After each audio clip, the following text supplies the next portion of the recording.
Hello दोस्तों, स्वागत है आपका हमारे यूट्यूब चैनल आशीष शॉर्ट्स में। दोस्तों आज हम लोग पढ़ेंगे क्लास 12 का हिस्ट्री। दोस्तों आज से हम लोग का दूसरा बुक स्टार्ट होने वाला है, चैप्टर 5 यात्रियों के नजरिए। ठीक है दोस्तों, इस वीडियो में मैं आपको इस चैप्टर का डीपली एक्सप्लेन देने वाला हूँ। ठीक है दोस्तों, तो दोस्तों वीडियो को स्टार्ट करने से पहले मैं आपसे थोड़ा सा सोचने पर मजबूर करूँ तो आप क्या समझ पा रहे होंगे यात्रियों के नजरिए से।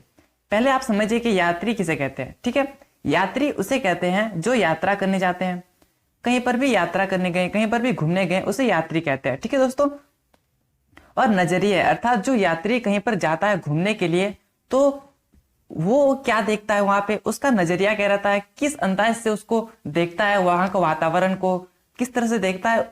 ठीक है दोस्तों, तो इसे नजरिए कहते हैं। ठीक है, तो यात्रियों के नजरिए से आप क्या समझ पा रहे होंगे कि कोई यात्री कहीं पर यात्रा करने गया, ठीक है, और उसका नजरिया क्या रहा। ठीक है, तो इस वीडियो में मैं आपको इसी के बारे में बताने वाला हूं और इसमें बताया गया है 3 व्यक्ति के बारे में। ठीक है, पहला, दूसरा और तीसरा 3 व्यक्ति के बारे में बताया गया है और तीनों व्यक्ति जो है भारत में आते हैं। ठीक है, ये तीनों जो है भारत में आते हैं और भारत को देखते हैं, समझते हैं उसमें क्या उन लोगों को दिखता है, क्या नहीं दिखता है। ठीक है, उसके बारे में उन्होंने एक किताब में लिखते हैं। ठीक है दोस्तों, तो इसी के बारे में हम लोग इस चैप्टर में जानने वाले हैं। ठीक है, तो मैं आपसे पूछूं कि आप यात्रा क्यों करते हैं, उसका मेन पर्पस क्या रहता है। कहीं पर भी आप यात्रा करने जाते हैं तो आपका मेन पर्पस क्या रहता है, क्यों आप यात्रा करने जाते हैं, तो आपका आंसर अलग अलग हो सकता है। ठीक है, लेकिन उस समय में लोग यात्राएं क्यों करते हैं इसको जानते हैं। उस समय लोग क्या होता है कि कार्य की तलाश में यात्राएं करते हैं, मतलब कहीं पर भी उसको कार्य मिल जाए, काम मिल जाए, इसके लिए वो यात्राएं क्या करते थे। ठीक है, प्राकृतिक आपदाओं से बचाव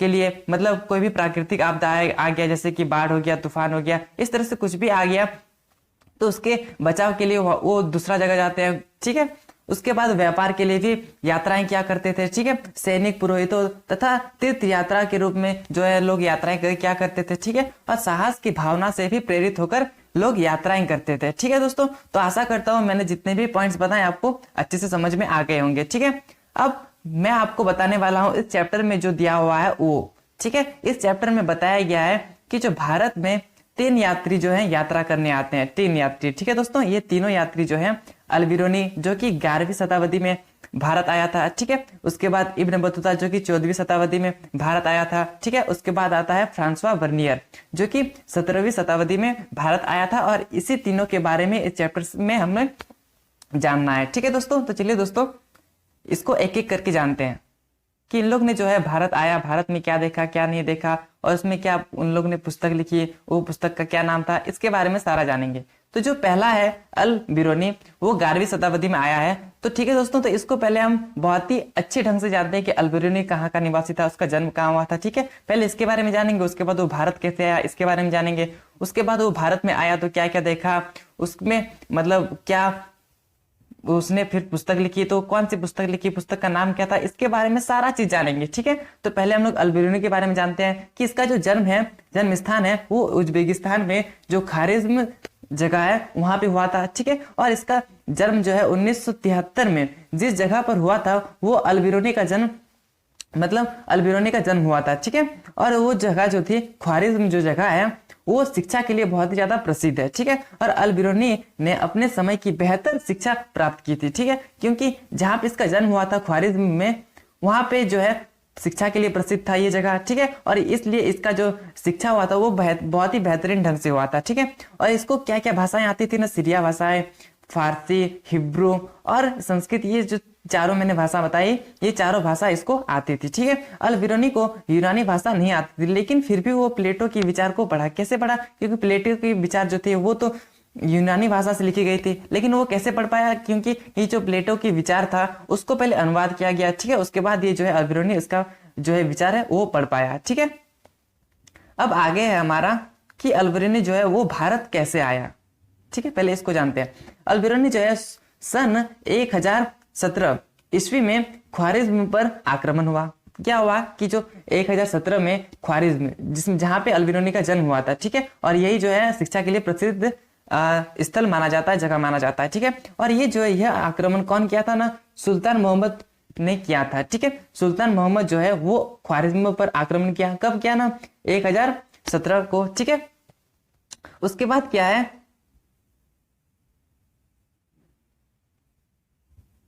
कि सुल्तान मोहम्मद जो है वो ख्वारिज्म पर आक्रमण करके यहाँ के सभी कवियों और विद्वानों को अपने साथ अपनी राजधानी गजनी ले आया। ठीक है, जितने भी मतलब ख्वारिज्म पर विद्वान थे, कवि थे, उन लोग सारे को वहां पे आक्रमण करके कवि और विद्वानों को अपना राजधानी गजनी ले आया। ठीक है, यहाँ तक तो आपको समझ में आ गई होगी। जिन विद्वानों को मोहम्मद अपने साथ ले आया उसमें से अलबिरूनी भी एक था। ठीक है, अलबिरूनी भी एक विद्वान था, उसको भी यहाँ पे ले आया। कहाँ पे ना, गजनी, अपने राजधानी पे। ठीक है, जब पंजाब का हिस्सा भी मोहम्मद के नियंत्रण में आ गया, जब मोहम्मद जो है, मैंने आपको बताया सुल्तान मोहम्मद, इसके नियंत्रण में जब पंजाब जो है राज्य, वो क्षेत्र इसका कंट्रोल में आ गया, तब क्या हुआ कि अलबिरूनी की जो है भारत में आने की रुचि बढ़ गई। ठीक है, अलबिरूनी ने ब्राह्मण, पुरोहितों, विद्वानों के साथ कई वर्ष बिताए और संस्कृत, धर्म और तथा दर्शन का ज्ञान भी प्राप्त किया। ठीक है, अब जो है अलबिरूनी यहाँ पे आता है, फिर वो जो है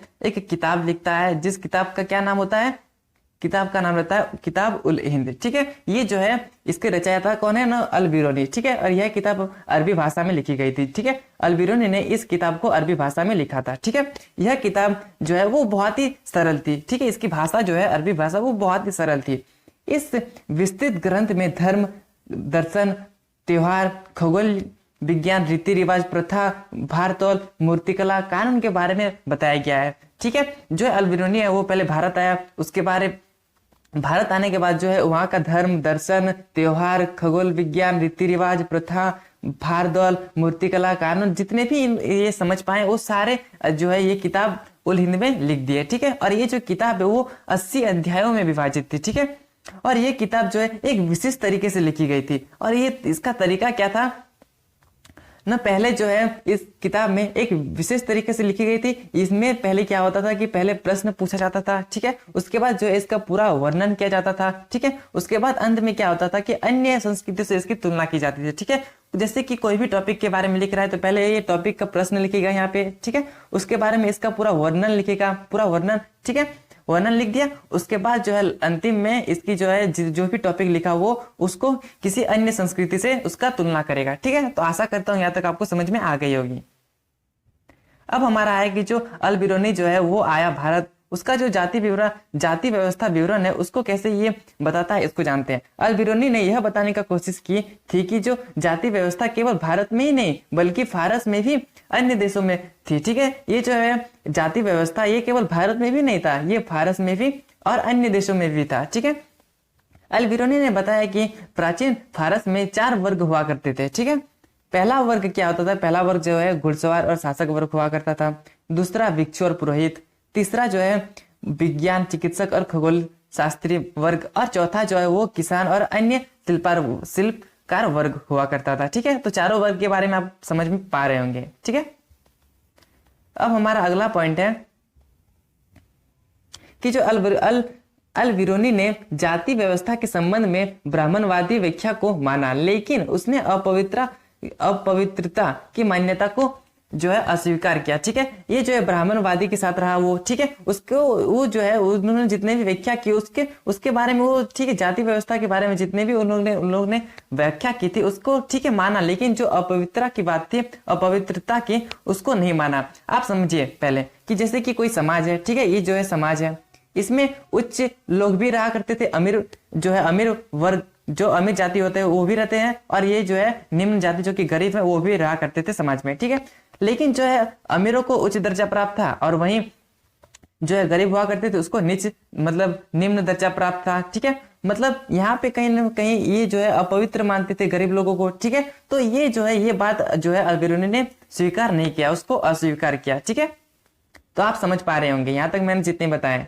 उसके बाद देखिए अलबिरूनी ने लिखा है कि हर वस्तु जो अपवित्र हो जाती है अपनी पवित्रता की मूल स्थिति को पुनः प्राप्त करने का प्रयास करती है और वो सफल भी हो जाती है। ठीक है, ये जो है अलबिरूनी वो लिखता है कि जो वस्तु है वो जब अपवित्र हो जाती है वो अपनी पवित्रता की मूल स्थिति को प्राप्त करने के लिए प्रयास करती है और वो भी सफल भी हो जाती है। ठीक है, ये जो है अलबिरूनी लिखते हैं। जैसे कि उदाहरण देकर मैं आपको समझाऊं तो सूर्य जो है हवा को स्वच्छ करता है और समुद्र में नमक पानी को गंदा होने से बचाता है। ठीक है, तो ये उदाहरण आपको समझ में अच्छी तरह से समझ में आने के लिए मतलब थोड़ा सा हेल्पफुल रही होगी। ठीक है, उसके बाद है कि अल-बिरूनी ने जोर देकर कहा कि यदि ऐसा नहीं हो तो पृथ्वी पर जीवन जो है असंभव हो जाएगा। ठीक है, और उसके अनुसार जाति व्यवस्था में अपवित्रता की धारणा प्रकृति के नियम के खिलाफ थी। ठीक है, ये जो है अल-बिरूनी, उसका जाति व्यवस्था में अपवित्रता की अवधारणा जो थी वो प्राकृतिक के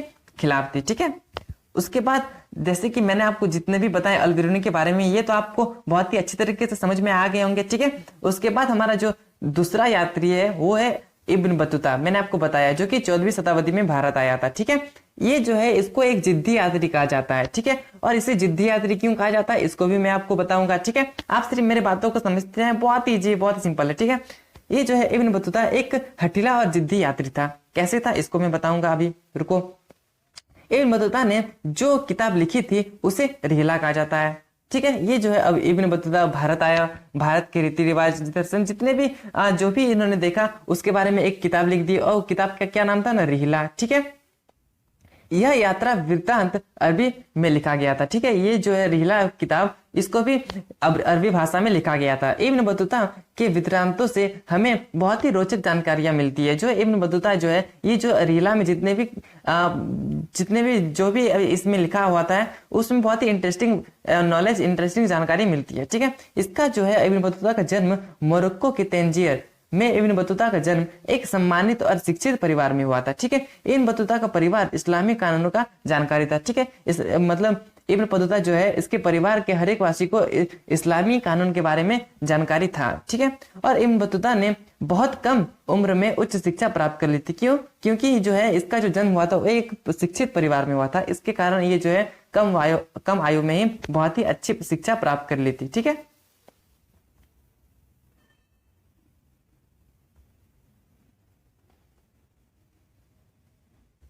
और इब्न बतूता को यात्राओं का शौक था। ये जो है बहुत ही ज्यादा यात्राएं किया करते थे। ठीक है, और इब्न बतूता मानता था कि किताब जो है किताबी ज्ञान से ज्यादा हमें यात्रा से, मतलब जो भी ज्ञान आपको प्राप्त होता है वो किताब से ज्यादा यात्रा करने से प्राप्त होता है। ठीक है, जैसे कि मैं आपको, जैसे कि इससे पहले वाला चैप्टर में बताया था, पहला चैप्टर में हड़प्पा सभ्यता के बारे में। ठीक है, तो हड़प्पा सभ्यता के बारे में आप पहले मतलब एनसीईआरटी किताब में पढ़े। ठीक है, किताब में पढ़े।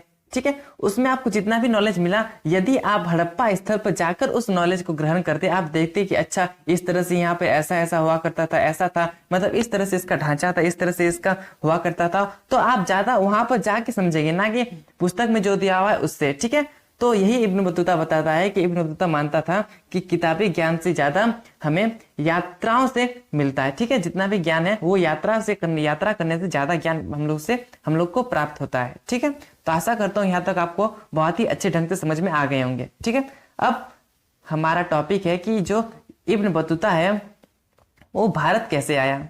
तो इसको पहले समझिए कि इब्न बतूता भारत कैसे आता है।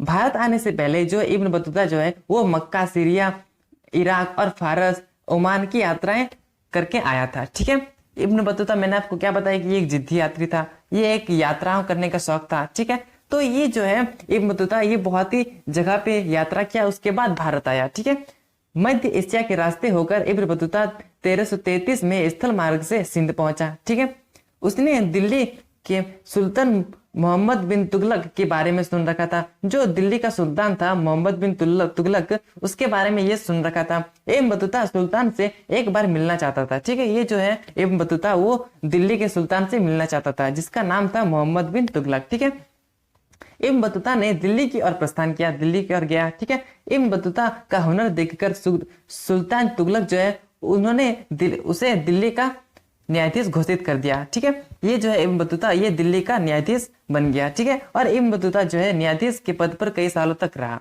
ठीक है, इब्न बतूता जो है वहां पे दिल्ली पे गया, दिल्ली में गया, उसके बाद मोहम्मद बिन तुगलक से मिला। ठीक है, उसके बाद क्या हुआ कि उसका हुनर देखकर जो है वहां का सुल्तान जो था मोहम्मद बिन तुगलक, वो जो है इसको दिल्ली का न्यायाधीश घोषित कर दिया गया। ठीक है, और ये बहुत कई सालों तक जो है मतलब वहां का न्यायाधीश रहा। ठीक है, इब्न बतूता ने सुल्तान का विश्वास खो दिया, फिर उसे जेल में डाल दिया गया। ठीक है, जब उसका विश्वास सुल्तान खो दिया, मतलब जो इब्न बतूता है वो उन्होंने सुल्तान का विश्वास जब खो दिया तब उसको जेल में डाल दिया गया। ठीक है, कुछ समय बाद सुल्तान और उसके बीच की गलतफहमी दूर हो गई। ठीक है, जितनी भी उसका मिसअंडरस्टैंडिंग था वो दूर हो गया। उसके बाद जो है उसे राज्य की सेवा करने का मौका मिला और वो जो है दूत के रूप में चीन की यात्राएं भी किया, चीन भी गया। ठीक है, तो आप समझ सकते हैं कि ये कितनी यात्राएं करते थे, इसकी यात्रा करने का कितना शौक था। ठीक है, इन बतूता को बहुत बार उसकी यात्रा के दौरान उसको लूटा गया, बहुत बार जितने जहां भी जाता था कहीं कहीं उसको लूटा जाता था। ठीक है,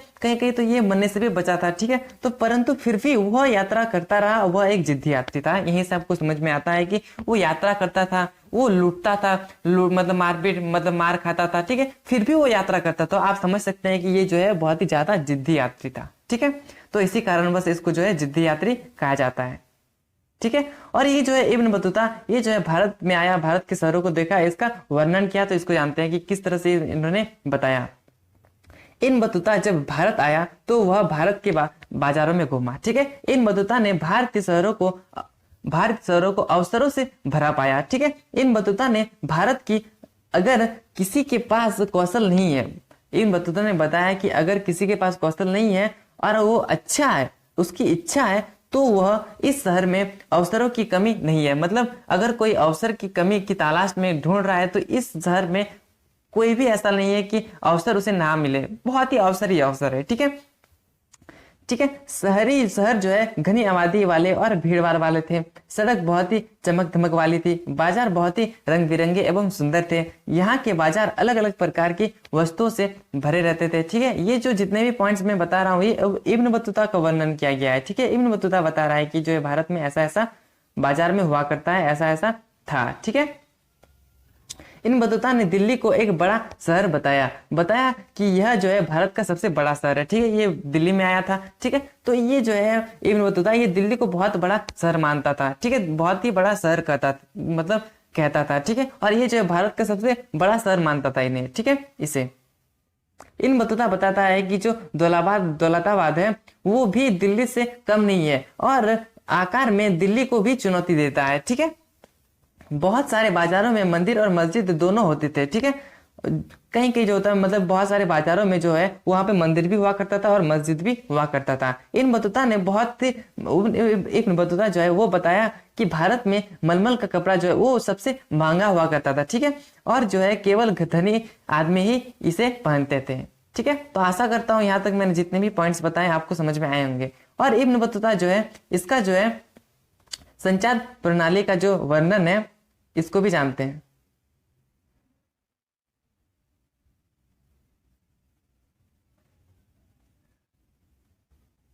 इब्न बतूता द्वारा संचार प्रणाली का वर्णन। ठीक है, ये जो है दो प्रकार का संचार प्रणाली यहाँ पे भारत में देखता है और बताता है। पहला है अश्व डाक व्यवस्था, तो वही है दूसरा पैदल डाक व्यवस्था। ठीक है, अश्व डाक व्यवस्था मतलब कोई भी संदेश अगर एक जगह से दूसरा जगह पहुंचाना हो तो घोड़े के द्वारा पहुंचा जाता है, इसे अश्व डाक व्यवस्था कहते हैं। और पैदल डाक व्यवस्था में जिसमें एक स्थान से दूसरे स्थान तक अगर संदेश पहुंचाना हो तो वो पैदल द्वारा पहुंचाया जाता था। ठीक है, तो इसे पैदल डाक व्यवस्था कहते हैं। तो इसको अच्छे ढंग से जानने के लिए मैंने पॉइंट्स बना दिए हैं, इसको पढ़ें और इसे जानते हैं।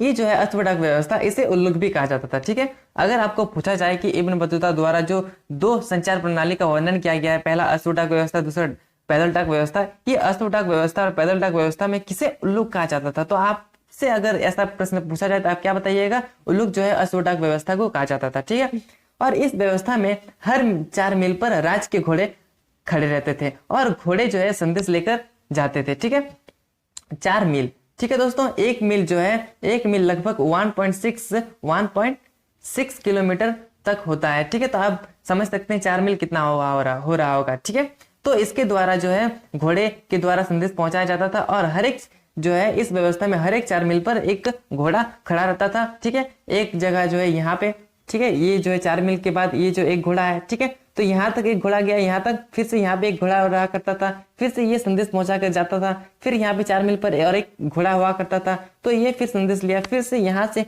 जो है 4 मील के बाद घोड़ा हुआ करता था। ठीक है, तो इस तरह से जो है अश्व डाक व्यवस्था की प्रणाली थी। ठीक है, अब हम लोग जानेंगे पैदल डाक व्यवस्था। ठीक है, ये जो है पैदल डाक व्यवस्था, इस व्यवस्था में प्रत्येक मील पर 3 अवस्थान हुआ करते थे जिसे दावा भी कहा जाता है। ठीक है, और इस संदेश वाहक में इसमें संदेश वाहक के हाथ में छड़ लिए दौड़ लगाता था, ठीक है। और उसकी छड़ जो है, छड़ में घंटियां बंधी हुआ करती थी। हर मील पर एक संदेश वाहक छड़ लेने के लिए तैयार हुआ करता था। और छड़ लेने का तात्पर्य क्या है कि जैसे कि यहाँ पे है, ठीक है, और फिर से हर एक मील पर है, तो ये जो है यहाँ की दूरी सोचिए कि आप 1 मील है, ठीक है। यहाँ पे एक आदमी है तो वहीं पे यहाँ पे एक आदमी है, ठीक है। यहाँ से वो यहाँ जाएगा, यहाँ से वो यहाँ जाएगा, ठीक है। तो ये जो है छड़ लेके जाएगा, जिसके कारण ये जब पहुंच जाएगा इसके पास, तो इसको पता चल जाएगा कि हाँ छड़ का आवाज आ रहा है, अर्थात घंटी का आवाज आ रहा है। तो इसको ये जो है रेडी हो जाएगा दौड़ने के लिए, ठीक है। और उसके बाद जो ये संदेश लेगा इसके हाथ से, और ये जो है संदेश लेके फिर ये आगे बढ़ेगा। और उसी तरह से यहाँ पे एक आदमी रहेगा 1 मील के बाद, ठीक है। तो फिर वहां का आदमी रेडी हो जाएगा घंटी का आवाज सुन के, ठीक है। तो इसी तरह से होता था पैदल डाक व्यवस्था, ठीक है। व्यापारियों को प्रोत्साहित करने के लिए जो है राज्य ने विशेष उपाय किए थे। लगभग सभी व्यापारी मार्ग पर सराय और विश्राम स्थापित किए गए थे। मतलब जहाँ पे जो व्यापारी हुआ करते थे उसके मार्गों पर, उसके रास्तों पर जो है विश्राम करने का जगह हुआ करता था। विश्राम करने के लिए मतलब किसी भी तरह का झोपड़ी उपड़ी इस तरह का हुआ करता था, ठीक है। यहाँ व्यापारी को विभिन्न सुविधाएं मिल जाती थी, ठीक है। व्यापारी जो हुआ करते थे यहाँ पे बहुत ही ज्यादा सुविधा इन लोग को प्राप्त था, ठीक है। अब हमारा जो है नेक्स्ट टॉपिक है इब्न बतूता जो है ये दासों के बारे में भी वर्णन करते हैं और इसके बारे में भी बताते हैं, ठीक है। तो इसको भी जानते हैं। इब्न बतूता बताता है कि दास जो है वो बाजारों में सामान्य वस्तुओं की तरह खरीदे और बेचे जाते थे, ठीक है। जैसे कि आप दुकान में वस्तु खरीदते हैं उसी प्रकार से दासों को खरीदा जाता था उस समय, ठीक है। दासों को भेंट में भी दिया जाता था। जब इब्न बतूता सिंध पहुंचा तो सुल्तान मोहम्मद तुगलक के लिए जो है घोड़े और दास खरीदे और उसे भेंट दिए। भेंट अर्थात गिफ्ट किए, ठीक है। गिफ्ट के तौर पर, एक तोहफा के तौर पर उन्हें भेंट किए, ठीक है। और दासों को सामान्य घर का काम करने के लिए इस्तेमाल किया जाता था, ठीक है। ये जो दास हुआ करते थे इसको सामान्य तौर पर घर का जितना भी काम हुआ करता था, झाड़ू पोछा, ये सब ये दास किया करते थे, ठीक है। और दास जो है पालकियां भी उठाया करते थे। आप पालकियां समझ पा रहे होंगे, जैसे कि इस तरह का हुआ करता था। दोनों तरफ से लकड़ी निकाला हुआ करता था और इधर भी एक दास पकड़ता है और इधर भी दास पकड़ता है और फिर इसको लेके किया करता था, ठीक है। तो यही होता है पालकियां। उसके बाद है कि जो इब्न बतूता बताता है कि दासियों जो है वो उसको अमीरों पर नजर रखने के लिए भी नियुक्त किया जाता था, ठीक है। दास का दूसरा काम क्या हो गया ना, अमीरों पर नियंत्रण रखना, ठीक है। दास जो है वो संगीत और गाने का भी जो है काम क्या करती थी, ठीक है। संगीत भी करती थी, गाने भी गाती थी, ठीक है। तो इस तरह का इतना ज्यादा जितना भी मैंने आपको बताया ये सारा दास का काम था, ठीक है। लगभग 1500 ईस्वी में भारत में पुर्तगालियों के आवागमन के बाद उनमें से कई लोगों ने भारतीय सामाजिक रीति रिवाज और धार्मिक प्रथाओं के विषय में विस्तृत वृत्तांत लिखे, ठीक है। कुछ ऐसे विदेशी लेखक थे जिन्होंने भारतीय ग्रंथों का व्यापारी यूरोपीय भाषा में अनुवाद किया। जैसे कि मैं आपको बताऊं, जेसेट रॉबर्ट नोबिली और देवार्ते बरबोसा, ठीक है। इन्होंने क्या किया कि दक्षिण भारत में व्यापार और समाज का एक विस्तृत विवरण लिखा, ठीक है। तो आशा करता हूं यहां तक आपको थोड़ा सा भी कोई भी डाउट नहीं रहा होगा, ठीक है। अब है कि जो 16वीं शताब्दी 16वां ईस्वी जो है उसके बाद जो है भारत में डच, अंग्रेज और फ्रांसीसी यात्री आने लगे थे, ठीक है। 16वीं ईस्वी के बाद, ठीक है, भारत में डच आने लगे, अंग्रेजी आने लगे, फ्रांसीसी आने लगे, ये जो है यात्रा करने आने लगे भारत, ठीक है। इनमें से एक प्रसिद्ध नाम जो है जोहरी जियो बैप्टिस्टस तेवर्नियर, ये जो है बहुत ही ज्यादा इंपॉर्टेंट हो जाता है। 1 मार्क्स के लिए आपके एग्जाम में पूछा जा सकता है कि जो है फ्रांसीसी जोहरी जियो बैप्टिस्टस, ये जो है भारत की कम से कम 6 बार यात्रा कर चुका है और यह भारत के व्यापार की स्थिति से बहुत ही प्रभावित हुआ है। तो दोस्तों यदि आपके एग्जाम में प्रश्न पूछा जाए कि ऐसा कौन सा फ्रांसीसी व्यक्ति है जो भारत की 6 बार यात्रा कर चुका है, तो आप क्या बताइएगा? फ्रांसीसी जोहरी जियो बैप्टिस्टस तेवर्नियर, ठीक है। तो ये आपके लिए बहुत ही ज्यादा इंपॉर्टेंट हो जाता है।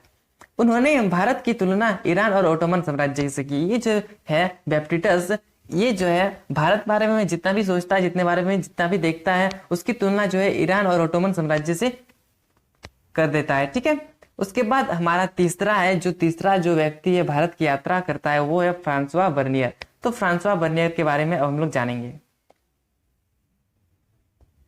फ्रांसवा बर्नियर जो है ये फ्रांस का रहता था, सिंपल है।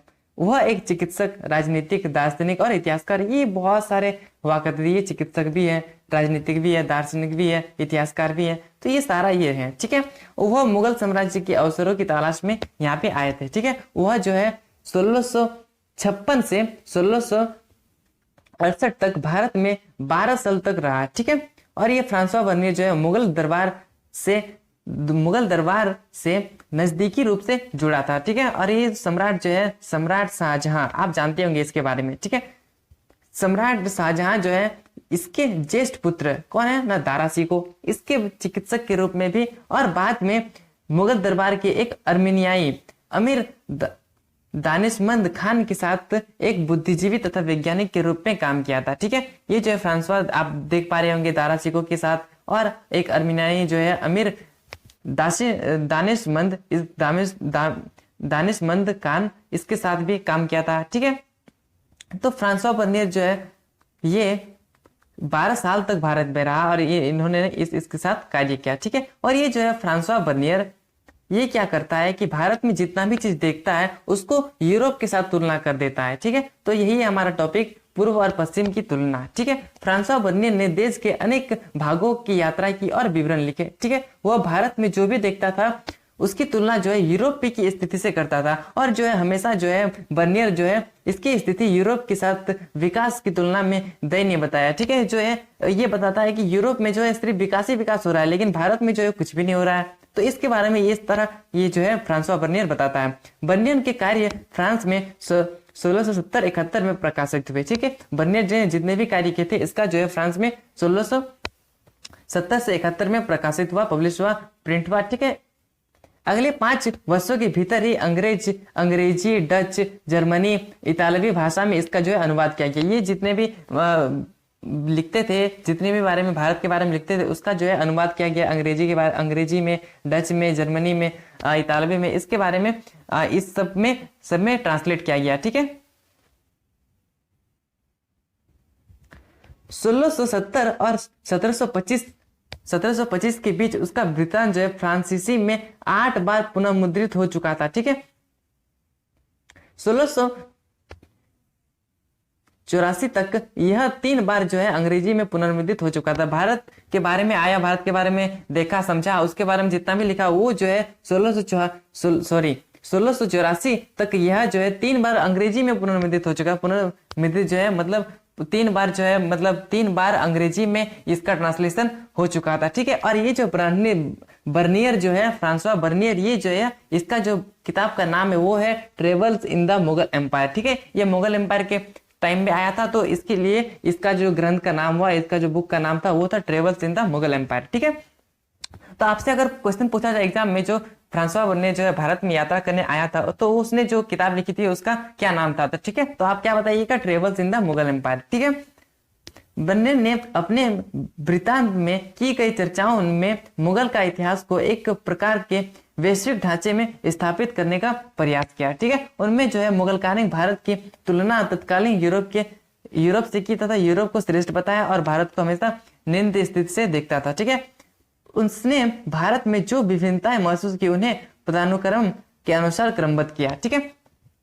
तो आशा करता हूं मैंने जितने भी पॉइंट्स बताए, जितने भी कंपेयर बताए, जितने भी इसके जो किस तरह से लोग ये तुलना कर देता था, इसका किताब का नाम क्या था, ये आपको बहुत ही अच्छी ढंग से समझ में आ गए होंगे, ठीक है। अब जो है जिसमें भारत जो है पश्चिमी दुनिया को निम्न कोटि का बताया, ठीक है। भारत को निम्न कोटि का बताया, ठीक है। और जो है यूरोप को बहुत ही श्रेष्ठ बताया, ठीक है।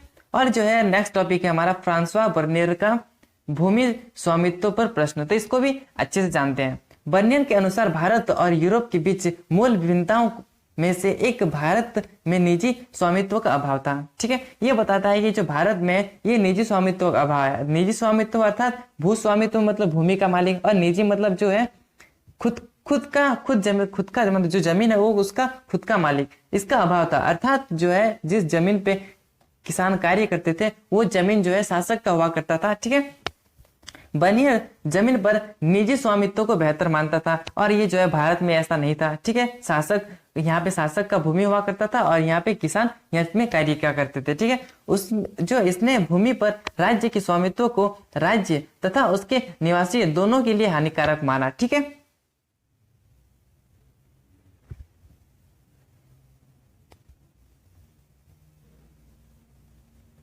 यह लगा कि मुगल साम्राज्य में सम्राट सारे भूमि का स्वामित्व था, जितने भी भूमि वहां पर थे उसका सारा जो है स्वामी जो है वो सम्राट हुआ करता था। ठीक है, जो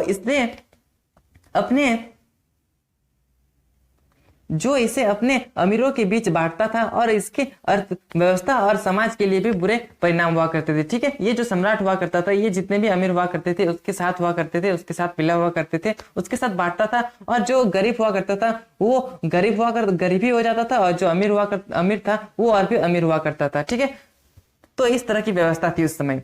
बर्नियर का मानना था कि राज्य के भूस्वामित्व के कारण भूधारक अपने बच्चों को भूमि नहीं दे सकता था। ठीक है, तो इस तरह का बर्नियर का मानना था, जो ये राज्य के भूस्वामित्व के कारण जो भूधारक थे, भूमि का जो मालिक हुआ करता था, वो जो है अपने बच्चों को भूमि नहीं दे सकता था। ठीक है, और इस कारणवश जो किसान हुआ करते थे उसमें उस जमीन पे, अब इसको पता है कि ये जो जमीन है ये इसका तो होगा नहीं, किसान का होगा नहीं, क्योंकि ये जो है शासक का है। ठीक है, तो ये अच्छे से काम नहीं करता था, और इसके कारण ये जो मानता था कि ये जो भूमि है मेरा तो नहीं है, मैं अपने बच्चों को भी नहीं दे पाऊंगा। तो इस तरह का ये सोचते थे, इस तरह का हुआ करता था उस समय। इसलिए वे उत्पादन के स्तर को बनाए रखने और उसमें बढ़ोतरी के लिए अधिक निवेश के प्रति उदासीन थे। ठीक है, ज्यादा उसमें जितना भी एक्साइटेड होता था वो नहीं दिखाता था। ठीक है, मतलब जैसे अब उसका गुजारा हो जाए घर के लिए उतना ही कार्य करता था, उसी तरीके से करता था। ठीक है, उसको पता था कि ये जो भूमि है ये शासक का है, ये शासक मुझे देगा नहीं, इसके कारण जो है ये बहुत ही मतलब अच्छे ढंग से मन लगा के कार्य नहीं करता था। ठीक है, इस प्रकार निजी भूस्वामित्व के अभाव ने बेहतर भूधारकों के वर्ग के उदय को रोका, जो भूमि के रखरखाव और बेहतरी के प्रति सजग हो चुके, जो सचेत हो। ठीक है, और इसके चलते क्या हुआ इसको भी जानते हैं। इसके चलते क्या हुआ कि जो है कृषि का जो है समान जो है रूप से विनाश हुआ, किसानों को उत्पीड़न और समाज के सभी वर्गों के जीवन पतन की स्थिति उत्पन्न हो गई, क्योंकि जो ये जो है जमीन है इसका मालिक शासक था। ठीक है, लेकिन किसान कार्य करते थे, और इसमें जितने भी इसको प्राप्त होता था, ठीक है, जितने भी शासक को प्राप्त होता था पैसा वैसा, ये जो अमीरों के साथ बांटते थे। ठीक है, तो जिसके कारण अमीर सिर्फ अमीर हो जाता था, और ये जो गरीब है वो सिर्फ गरीब हो जाते थे। ठीक है, सिवाय जो है शासक वर्ग के, बर्नियर ने सिवाय शासक वर्ग के, इसका मतलब है कि सिर्फ शासक वर्ग और उसके जो जितने भी साथी हुआ करते थे वही सिर्फ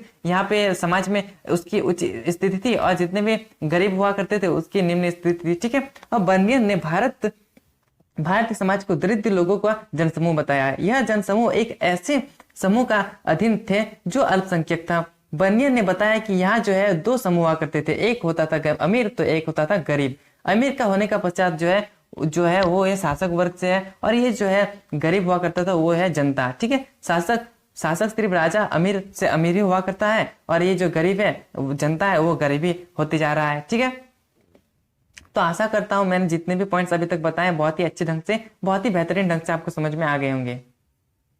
भारत में मध्य की स्थिति नहीं थी। ठीक है, एक अमीर था तो अमीर था राजा, और जनता जो है वो गरीब थी तो गरीब थी। जो मिडिल क्लास, जो हम लोग बोलते हैं मिडिल क्लास, मध्यम वर्ग, वो यहाँ इस समाज में नहीं था। ठीक है, बर्नियर ने मुगल साम्राज्य को इस रूप से देखा, इसका राजा भिखारियों और क्रूर लोगों का राजा था। ठीक है, इसके शहर और नगर विनिष्ट और खराब हवा से दूषित थे, इसके खेत झाड़ीदार तथा घातक दलदल से भरे हुए थे। इसके मात्र एक ही कारण था, जो है राज के भूस्वामित्व, जो भूमि का जो मालिक था वो राजा हुआ करता था, यही कारण था इसके चलते, और इसी सब जो है ये बर्नियर बताता है। ठीक है, आश्चर्य की बात यह थी कि जो एक भी सरकारी मुगल दस्तावेज में यह बात नहीं मिलती है कि राज्य का जो मालिक हुआ करता था वो एकमात्र जो है राज्य का स्वामी था, मतलब राजा का हुआ करता था, राजा इस एक पे मालिक थे। ये जो है मुगल साम्राज्य, मुगल के जितने भी दस्तावेज में उसमें नहीं मिलता है। तो यहाँ पर कहीं ना कहीं कंफ्यूजन क्रिएट होता है कि क्या सत्य है, जो बर्नियर ने बताया वो सत्य था, या फिर मुगल दस्तावेज में जो बताया गया है, जिसके बारे में मुगल साम्राज्य के भूमि स्वामित्व के बारे में जितने भी बताया गया वो सही है। तो कहीं ना कहीं यहाँ पे एक कंफ्यूजन क्रिएट हो रहा है। ठीक है,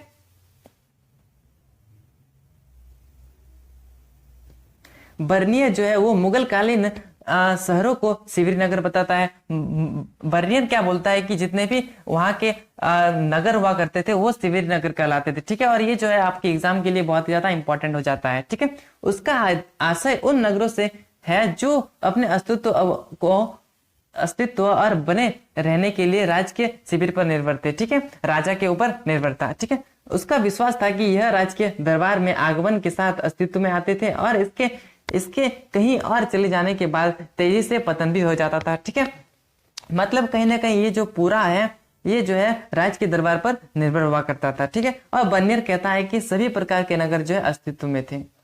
जैसे कि मैं आपको बताऊं, उत्पादन का केंद्र, व्यापारिक नगर, बंदरगाह नगर, धार्मिक नगर, तीर्थ स्थान, ये जितने भी नगर हैं जो ये अस्तित्व में थे उस समय। ठीक है, व्यापारी अक्सर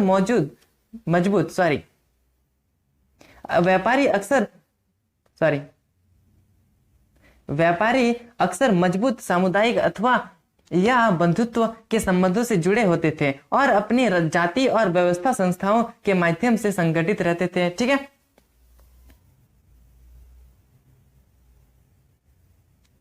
पश्चिमी भारत में ऐसे समूह को महाजन कहा जाता था। ठीक है, ये जो मैंने आपको बताया इस समूह को जो है महाजन कहा जाता था और उनके मुखिया जो है उसे सेठ कहा जाता था। ठीक है दोस्तों, और अन्य शहरी समूहों में व्यवसायिक वर्ग था। ठीक है, जैसे कि चिकित्सक, अध्यापक, उसके बाद है अधिवक्ता, चित्रकार, संगीतकार, ठीक है, और सुलेखक आदि, इस तरह का समूह वहां पे था। ठीक है, उसके बाद है दोस्तों हमारा लास्ट टॉपिक जो है वो है बर्नियर का सती प्रथा और पर मार्मिक विवरण। ठीक है दोस्तों, ये जो है हमारा अंतिम टॉपिक है। ठीक है, जो बर्नियर द्वारा बताया गया सती प्रथा के बारे में। तो दोस्तों इस टॉपिक को स्टार्ट करने से पहले यदि आपने अभी तक हमारे टेलीग्राम ग्रुप में ज्वाइन नहीं हुआ है तो दोस्तों आप ज्वाइन हो सकते हैं। ठीक है, मैंने उसका लिंक जो है डिस्क्रिप्शन में दे दिया है। ठीक है, और यदि आपने अभी तक हमारे चैनल को सब्सक्राइब नहीं किया है तो दोस्तों आप चैनल को सब्सक्राइब कर दीजिए और ठीक है, और जितना हो सके अपने दोस्तों के साथ शेयर कीजिए। ठीक है दोस्तों, अब हम चलिए स्टार्ट करते हैं ये लास्ट टॉपिक। ठीक है, जो है बर्नियर का सती प्रथा पर मार्मिक विवरण। ठीक है, लाहौर में मैंने एक बहुत ही सुंदर, मैंने का मतलब क्या है, मैंने कौन है यहाँ पे, बर्नियर। ठीक है, जो है लाहौर में बर्नियर एक बहुत ही सुंदर अल्पवयस्क विधवा, अर्थात अल्पवयस्क विधवा का अर्थ है कि जो स्त्री बहुत ही कम समय में विधवा हो गई, मतलब उसकी आयु जो है वो कम है और उस समय वो विधवा हो चुकी है, उसको बोला जाता है अल्पवयस्क विधवा। ठीक है, जिसकी आयु मेरे विचार कहने का अर्थ है कि बर्नियर का विचार। ठीक है, बर्नियर के विचार से जो है उस स्त्री की आयु कितना हो रही होगी, 12 वर्ष से अधिक नहीं थी। ठीक है, और उसे बलि होते हुए देखा।